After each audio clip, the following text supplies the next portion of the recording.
Hey guys, this is Northville Tech. In this video, we're gonna learn how to change your OnJuno account password. If you don't have an OnJuno account, we will put the link on the description below for you to sign up, and get $50 bonus after setting up a direct deposit of $250 or more. However, if you already have an account, just open the website, then click Login. Now, log in with your email address and password. Once you're logged in, you will see several tabs at the upper part of the screen. Click on the tab that says Account. On the Accounts tab, scroll down to the bottom.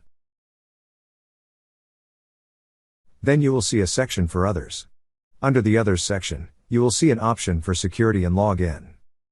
Click on Security and Login. On this page, you will see an option for Change Password. Click on Change Password.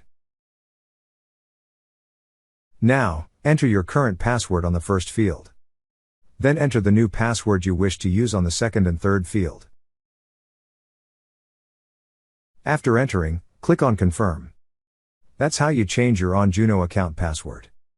Thank you so much guys for watching, and if you have not yet subscribed to our YouTube channel, please subscribe to our YouTube channel as we create tech videos related to financial apps almost every day. Also, check out our website northvilletech.com for great tech articles, and our recommended resources in the description below for various sign-up bonuses.